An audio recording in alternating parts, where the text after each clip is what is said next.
What do you see as the role of the visual arts in society today, particularly in your profession? Um, Unfortunately, I think most forms of visual art have been co-opted by the advertising and marketing divisions of society. Um, but nevertheless, they're still using visual art as its intended medium, which is communication. I mean, you can't walk down any street without being bombarded by what some would call visual art. Advertisements. The artistic merit is obviously very debatable, but it is some form of visual art.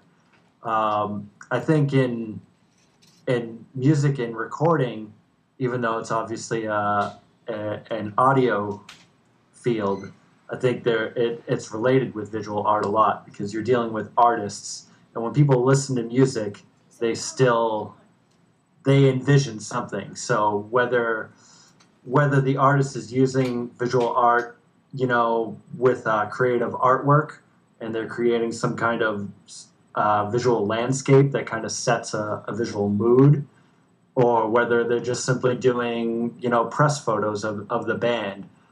Either one of those things is a visual art tool that, is incredibly beneficial in the field, I think. New communications and media technologies make imagery almost instantly available. Do you believe that this is having a positive or negative influence on your field? I think it's generally a pretty positive influence because what it is allowed is for art and music or whatever to get to its audience quicker. So, 10, 20 years ago and beyond that, a band would make an album or make a single, and then that single would have to go to duplication, and then it would have to get shipped, and it was a process that really took the immediacy out of the art form. Whereas now you can record a song and you could get it up on the web for the whole world all at once, and you can also get it to everyone all at once. Everyone has immediate access to it.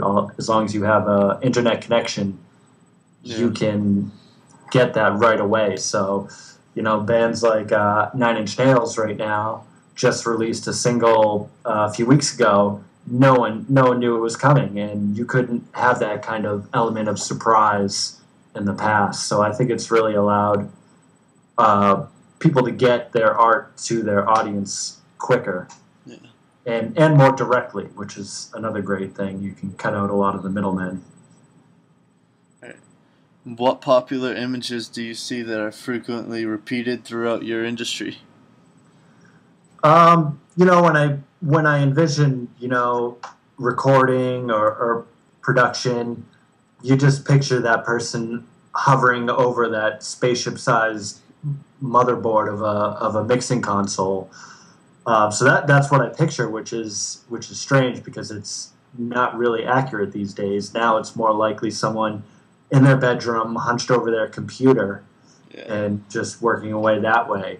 So, but that's really what I picture. That's the image and I think that's what the masses still picture. It's like a lag there where the masses can't actually. They don't actually know what's going on now, so they're still picturing how it used to be done. Who is one of your favorite visual artists, and what is your favorite style of visual art? Visual artists,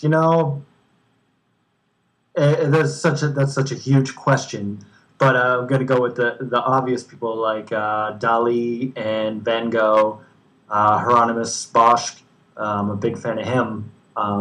But then I'm fortunate enough to know so many incredibly talented artists that have really truly become my favorites. These are people that are friends that don't really have a big audience or any audience in many cases.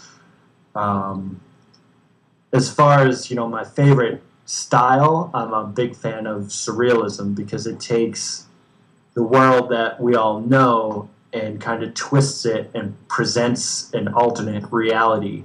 And when you look at a surrealist work, or even an impressionist work, something that, like Van Gogh's Starry Night, you don't look at things the same way after that, because it kind of forces you to think outside the box of what you know is reality. How has your knowledge of famous artworks influenced you in your creative process?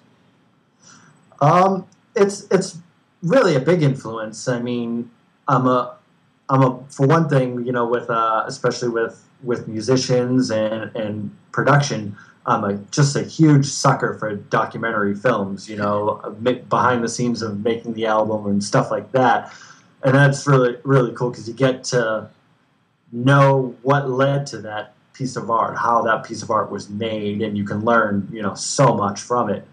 And the same thing kind of goes with visual art.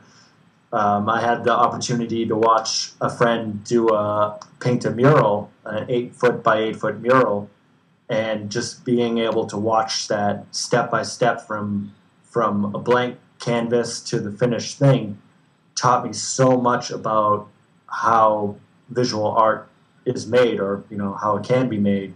Not being so much of a visual artist myself, it's hard to really understand the layers and steps that go into that. So now, having seen someone do it, I can look at a painting and I can see the different layers, and I can see how they glazed in one color and then went over it with another color, and all the undertones and things like that.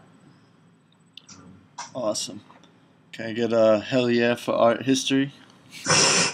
Hell yeah for art history.